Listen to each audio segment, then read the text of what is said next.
that little corner in the Northeast, a land of colonialism and reverence. Folks, this is Dark Hour Paranormal. We're working pretty hard over here on this end between the RQX company that Jared Murphy, Jim Goodall, and myself have founded. Of course, that will be bringing us back to Belize very shortly. In addition, I am putting some finishing touches on the second documentary on the Montauk Project, wherein I had the opportunity to sit with 28 individuals and discuss their role as survivors, as coordinators, or just peripheral accessories to that project. But tonight, we're going to get back into the interviews. First and foremost, I'd like to thank all of you for being here with us. And we're doing this as a pre-record because, my internet sucks and I'm still working on that. But this is going to work tonight. I have with me Harry Green, returning from the Bridgewater Triangle Paranormal Investigators. Always a fantastic conversation with Harry. He was working with me a couple of years ago on the Bridgewater Triangle documentary that I released. And of course, when he released his, it overshadowed mine. Because listen, it was that good. And if you guys haven't seen it, I certainly recommend you head right over to Harry's channel after the show and check out that documentary. There's one clip in there about a guy who got lost for some time in the Hockomock Swamp, which is at the heart of all that activity in the triangle. And his testimony will absolutely blow you away, along with the rest of the documentary and the information presented. But tonight, we're going to be talking about the paranormal for something new and different. And Harry, of course, is certainly the guy to bring into that field. He has lots of experience, many years of experience, I should say, with this type of research. Can you hear me? I can now, yes. Oh, good. How you doing, my friend? Good. You froze up a little bit backstage. Yeah, I'm not surprised. This is still better than the stream, okay, as far as I can tell right now. But, we're still dealing with the nonsense. But listen, so very briefly, for those who are not familiar with you and your body of work, can you tell us a little bit about yourself, where you began, maybe before the investigational team that you founded? Maybe that was where the beginning was. Where did you have your start, Harry, just to refamiliarize people with your saga? Well, basically, ever since I was 14, I experienced the Thunderbird sighting. So years later, a friend of mine told me about the Bridgewater Triangle. I always had an interest in this area, but I never really was boots to the ground investigating in the triangle. Me and another guy from the team who you met when we were doing the documentaries, we used to just go out there and ghost hunt for fun, just in certain areas. And it was in 2020 we actually formed the Bridgewater Triangle Paranormal Investigators. We got all the equipment. We decided to be boots to the ground. In 2010, we did hook up with another team out in Attleboro, actually called the Bridgewater Triangle, but due to some drama, the group didn't really pick up anywhere. So that's when we decided to form our own group and just go out there and bring you guys the truth, because we're all, me and my crew, we're skeptical people, and that's who we are. Whenever there's paranormal evidence, there's always what ifs. So we're trying to come up with that evidence where all the what ifs are eliminated. You've had that Thunderbird story, and we've had you tell it many times, and you've expressed this in other shows and locations as well within our field of interest here. It's a fascinating story. But for you, when was the real first paranormal experience that you had, or was the Thunderbird story it? That's it. Yes, in 1996. Okay. And, for all of you who are wondering exactly what we're talking about, a Thunderbird is an entity that either has a physical form or is more etheric, but appears to be physical. Very large bird. Sometimes they come in the form of a prehistoric sort of architecture, if you will, biologically. And yet there are other characteristics that don't seem to match up with whatever species it might be identified with. You know what, Harry, just for the hell of it, why don't you just give us that little story very quickly there, just to kind of catch people up. It's such a fascinating story. And I don't know many people who've actually firsthand witnessed what we would consider a Thunderbird. Well, it was the summer of 1996. I was 14 years old. And me and a friend of mine who lived up the street, we used to go out on our bikes, bike riding throughout the neighborhood. And one particular area was behind Brockton High School. It's all, quad trails, which are overgrown now. But we used to ride our bikes down these quad trails. And one day we got off our bikes, and my friend, he looks up in the sky, and I can tell by the look in his face, he sees something. He's kind of frozen, and he runs off. He hides in the woods, and I'm thinking, what is it that he saw? And I turned around, and as I turned around, I see the brush, the trees, they're blowing like crazy. Picture a car driving on a flat tire. That's the sound I heard. And I look up in the sky, and I see this big, humongous bird, probably about 3 stories up. It actually resembled the condor from the movie King Kong in the 1960s version, I think it was. And the wingspan, each wingspan was probably the size of an old 1978 Lincoln Town Car. And he was flying, coming from Belmont Street, if anyone out there is familiar with Brockton. And he was flying towards me. And the only thing I could think of was, wow, this bird is humongous. I hope he doesn't think I'm a worm. I hope he doesn't scoop me up and carry me on his way.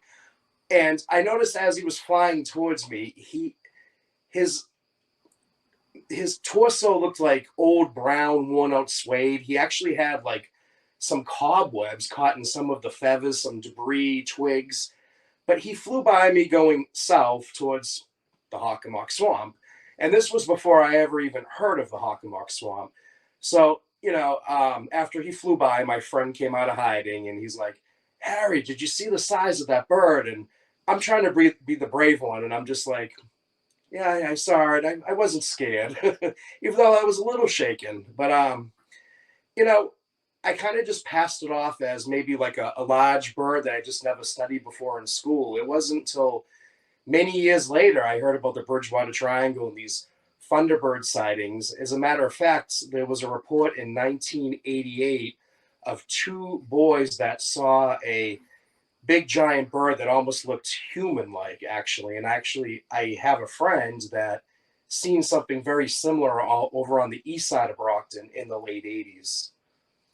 Within that experience, obviously being very young or just not versed in the legend of the Bridgewater Triangle, I mean, you knew what you saw with your own eyes, you could describe it, but how long was it before you decided to tell someone else about this or talk about it amongst your peers, your family, or did you not really do that at all? We didn't really talk about it because I just passed it off as like a large, like, turkey vulture. It wasn't until, like I said, probably when I was 27 now, other people were telling me about the Bridgewater Triangle, the Thunderbirds. That's when I kind of came out with the story. For, your ghost hunting efforts and so forth, let me ask you, what do you think is the most useful tool that ghost hunters have today out in the field? I would say the most useful tool any paranormal investigator can really carry is an EMF meter. I'm not a big fan on K2 meters because they don't have the digital gauge that tells you the milligauss. It doesn't tell you the temperature. But I think an EMF meter is key. What is it about EMF readers that makes it the most useful tool, in your opinion, to ghost hunters out in the field? Well, because they measure electromagnetic forces, which they say an entity can give off. So if the EMF meter is going off and there's no microwaves or electric fans in front of you, you know that you might have caught something paranormal. Now, we've seen people utilize these in many different ways, of course, out there looking for different energies or, spiritual interaction. And occasionally, or sometimes more often than not, they find that there's something else in the environment that's making the EMF reader itself, the unit. And maybe this is, some type of piping, maybe there's some wiring within a home or underneath, the ground. How do you differentiate when you're holding that tool in your hand, what you might be actually garnering in way of that capture? We usually do investigations outside, so there's no wiring, except in the Hockomock you have the high T's, but we know not to use the meter out there.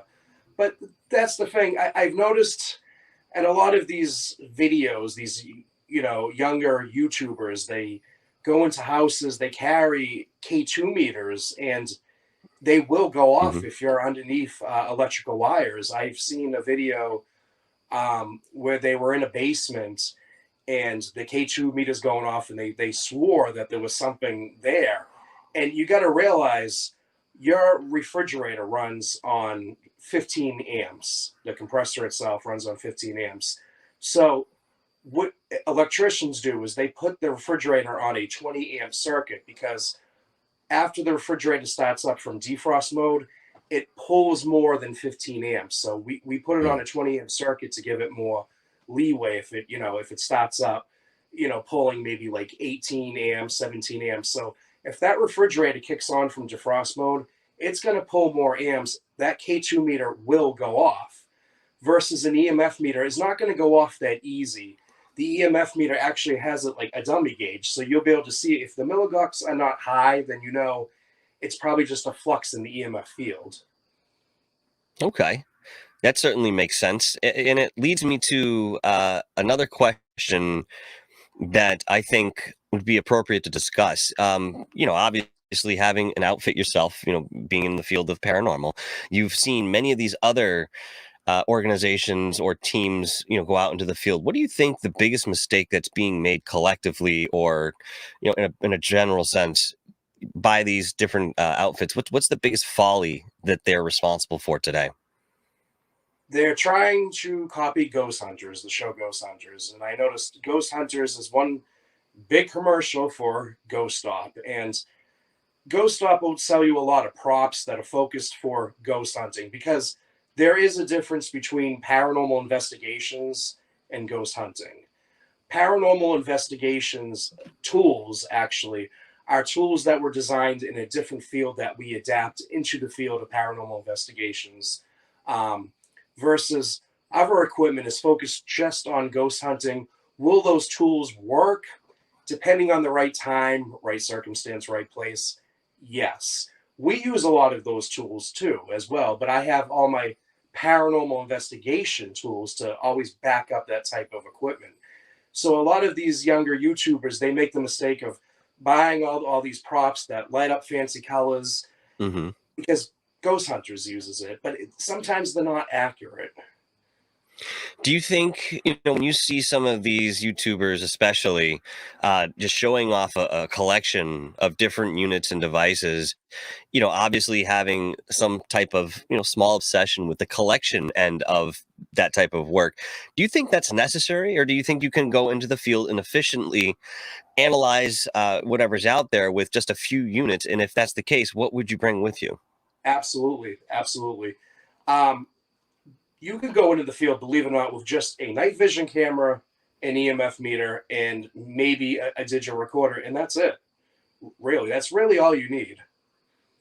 So why do you think all these people are bringing out these other bells and whistles? Do you think it's sort of an egotistical thing? Do you think, again, it has something to do with the collection aspect of it, having some sort of satisfaction from garnering so many little pieces of equipment?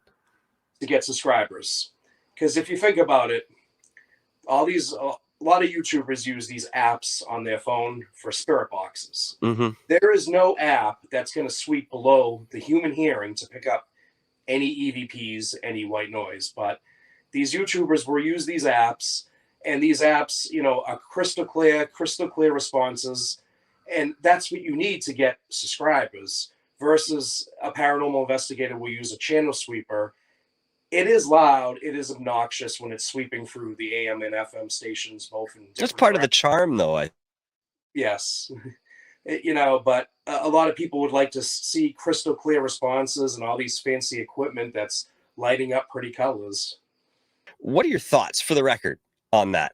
Is there any redeeming value in any of those applications, or are they just misleading people?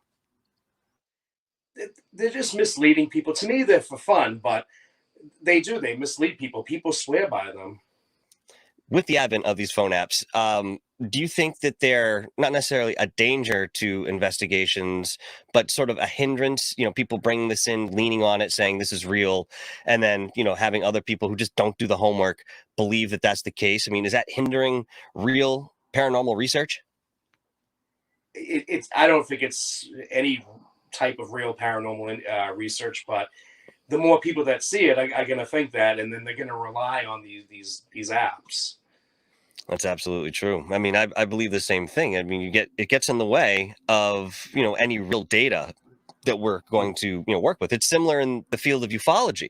When somebody puts out a hoaxed video or something that's CGI, and, people just don't have the withal to understand that that's what they're looking at. And next thing you know, you have a whole bunch of people on a bandwagon that's going absolutely nowhere.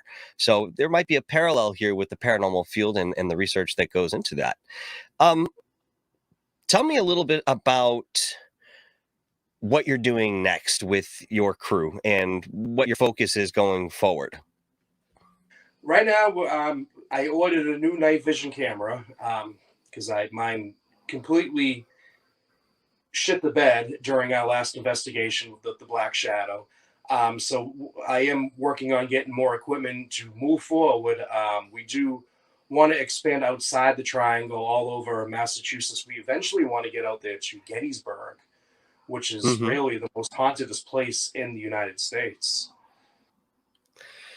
When do you think you might be able to do that? Because that's very interesting, considering, you've spent so much time here in Massachusetts, researching the triangle, to bring yourself out into a completely different location that has a lot of activity that we know about. When do you think you'd be able to do this, and what do you think will come from that excursion? Hopefully very soon. We're hoping to get a lot out of that, because I don't know anyone that's went out there that came up empty-handed. Everyone that's went out there got something. I mean, it's one of those spots that, obviously has a reputation, and people have brought back some very convincing evidence when it comes to their captures. And I assume that you guys would do exactly the same. You've mentioned that you feel activity has sort of dwindled when it comes to the Bridgewater Triangle. Why do you think that is? I've noticed that there's more and more homes being built in the Hockomock Swamp, and that's kind of sandwiching over the negative energy of all, the happy energy from families. I've noticed a lot of other reports just dwindling out of the triangle, like black choppers. You don't really hear of that anymore, but even UFO reports. Every now and then you might get somebody's video of weird anomalies they caught in the sky, and you don't know if that's a lens flare or how true that is, but these reports are kind of fading out as the years go by. When you talk about some of the things that have happened in the Bridgewater Triangle in an anomalous nature, I mean, are the news sources picking up on that at the time? Are the media, newspapers coming down and doing articles or, any sort of reports on that? I've noticed that they did more so in the late 70s, early 80s. As of lately, no. Have you ever talked to Lauren Coleman? Cohen? No. Tells his name? Lauren Coleman. Actually, I would like to actually take a trip up to his museum, actually. Where is that, out in Maine or something like that? Yes. Yep. That's what I thought. So you said you've talked to him. What was that conversation like, or series of conversations? What happened No, there? I've never talked. Oh, you haven't talked to him. Oh, okay. No. I mean, out of all the people to have some sort of handle on this, I mean, he was one of the first to obviously coin the moniker Bridgewater Triangle and define some of those coordinates. I mean, I did reach out to him years ago, and unfortunately did not get a response, but it would be very interesting to take his perspective today versus how he felt back in the 80s when he coined this, and see if there's any real major difference between that time, that span. Do you think that we'll see? Go ahead. I have noticed the difference that the triangle actually is bigger, even though this portion of the triangle, the evidence and the paranormal activity is dwindling away. I have noticed that the triangle is actually bigger. It goes all the way from Salem, Mass, all the way down to Rhode Island to the Cape Cod. I have to agree with you on that. I mean, different reports and sightings often define the perimeter of this particular shape, and it seems to have grown. Or maybe, when Lauren was looking at this, he was only able to define, a certain amount of those sightings and reports within a confined area. But in fact, if he'd spent more time, he would have found that it was much larger. Have you been out to the Bennington Triangle up in, I think it's New Hampshire? I've actually heard about that. I was talking to some investigators in New York that were trying to work on doing a documentary out there. Do you know what type of activity has occurred in those closer by triangles in relation to what we've seen in the Bridgewater Triangle? Are there similarities? Can we look at the history of those other triangles and say there might be some sort of Native American influence, the way that we see the natives down here in Massachusetts obviously living in that time? From what I read, there was Native American influence. There was reports of a lot of people getting lost out there. Mm-hmm. That could just be because of wild animals. There are bears out there. Who knows why people came up missing? What are your thoughts on Dogman? Dogman? Mm-hmm. I'm not familiar with that. Okay. Nope, that's fine. That's actually kind of drives a point that I was going to make anyway. I mean, it's one of these cryptids that, people have really started to focus on in same way that they look at Bigfoot. Some of these creatures apparently occupying the same forests as Bigfoot. Speaking of, outside of the Thunderbird, have you witnessed any signs of cryptid activity within the Bridgewater Triangle? Not in the triangle ever since my Thunderbird experience. There is a place out in Milton. It's called Harlan Street. It's also known as Ghost Road. It runs through Ponkapoag territory, Blue Hills. We were out there one night doing an investigation, and in the swamp, it sounded like an animal running through the swamp, crashing through the trees. And the sound kept coming closer and closer to us. And we ran. And one of the investigators I was with said he saw something large, like a black, large shadow, probably about 50 feet high, running tall with us. That's big, man. That's really big. God, you would think that if there's something out there that size that we would be able to see it, if not with our naked eye, certainly by some sort of elevated vehicle like a helicopter or a plane.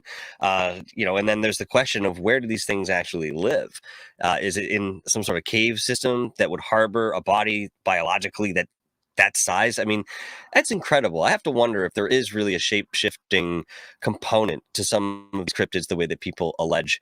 And yet, when we go to research this, there's nothing there. Or there is, as you're mentioning here. I remember being in the Freetown State Forest when we were filming the documentary a couple of years ago there. I was with Robert Rivas and one of his friends, and I did hear something crash in the woods just, maybe 20, 30 feet into the woods from the path.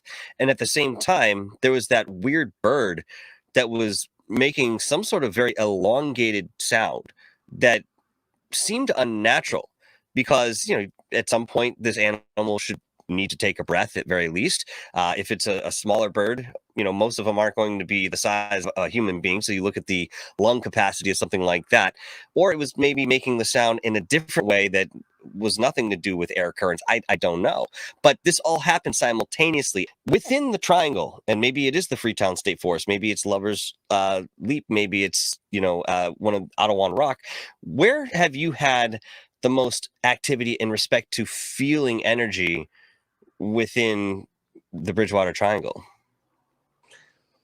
Never in the Bridgewater Triangle. There was an area out in it was the Lincoln Mill. I think it was in Scituate, but never actually in the Triangle. The story about this place was there's been reports of a young girl scratching at the window in the mill. She drowned in the adjacent pond next to the mill. And there's an underground pipe that goes underneath the mill to this dried up pond. And when I was in the pipe, I felt certain emotions. I couldn't really describe it of what this girl would feel if she was living.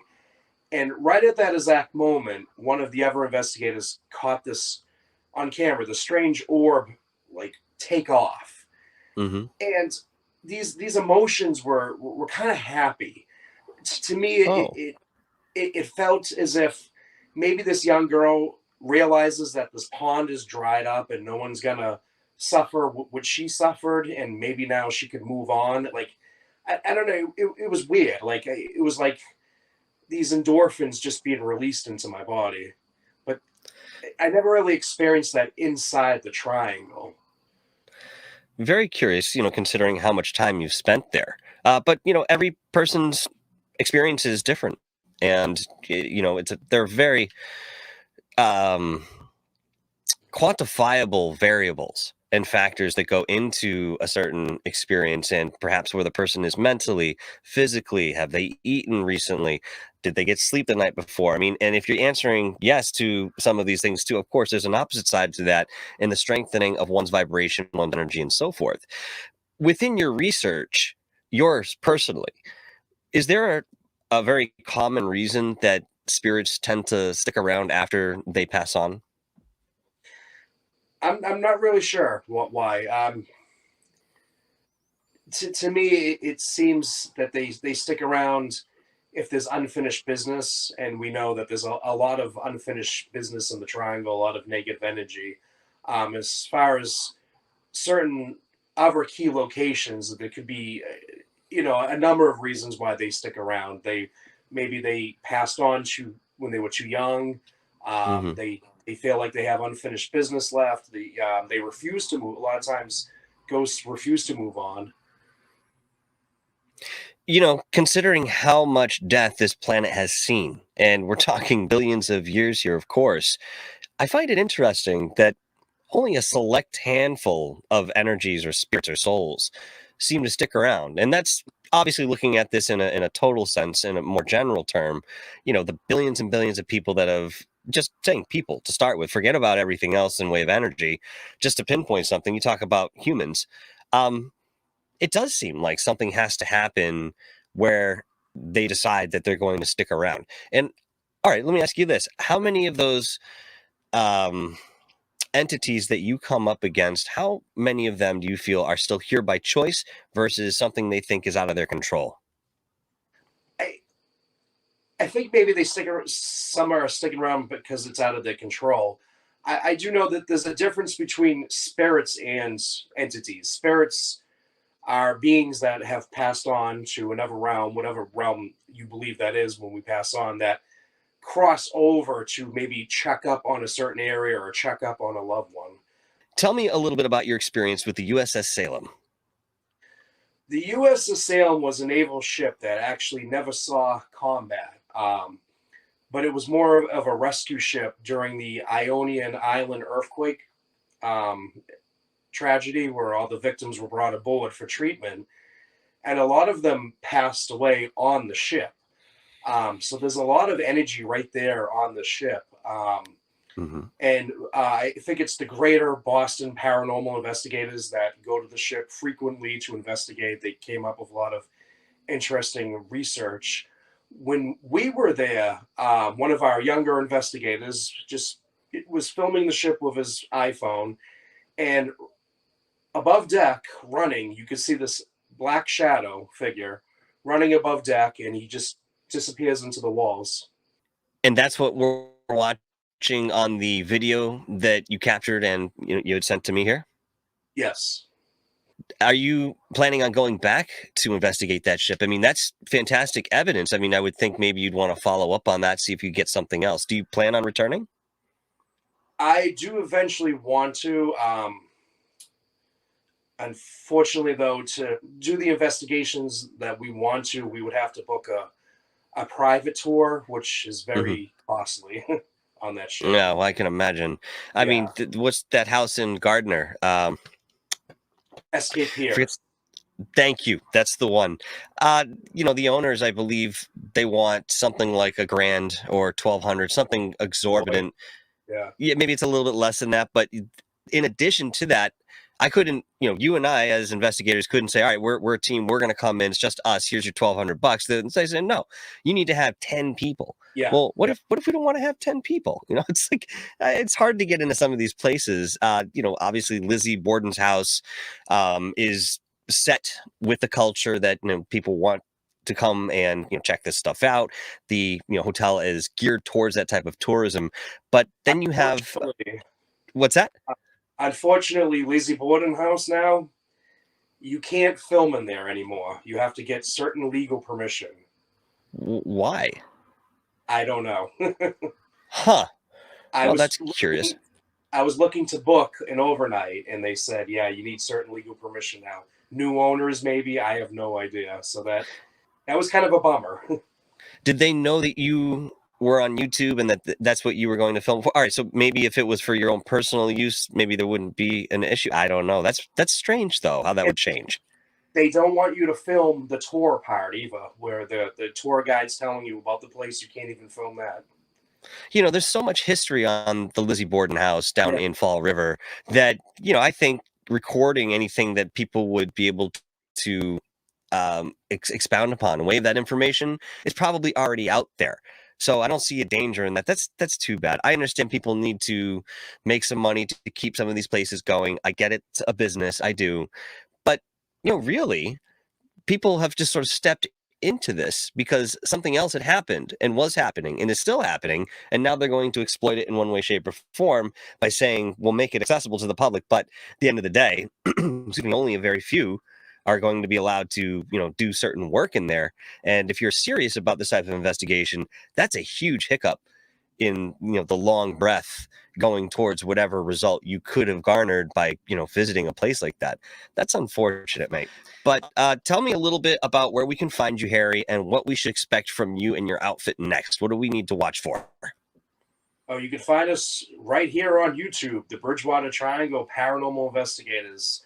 And next, we plan on going to Burial Hill Cemetery, which is the oldest documented cemetery in the United States in Plymouth, Massachusetts, right where all the pilgrims were buried. There's a lot of paranormal activity just there, and Coles Hill, actually, which has a very unique story behind it. So that's going to be our next investigation. Fantastic. I can't wait to see it. And I think after that, you should make your way up towards Boston if you haven't already, because I know that there are, some graveyards up there that hold a very similar history. Yep. Fantastic, mate. All right. Thanks, Harry, for putting up with this shit and then getting something done despite the difficulties. Thank you, brother. I appreciate you. Yeah. And I make the promise that the next time you come back on, this will be smoother, because I think I'm just going to go back to, working on the documentary for the next 2 or 3 weeks. I'll get that internet set up through my roommate here, obviously, that being the course that I need to take. And dude, I'll get this fucking fixed. But this was awesome, man. Thanks for the conversation. Yep. No problem.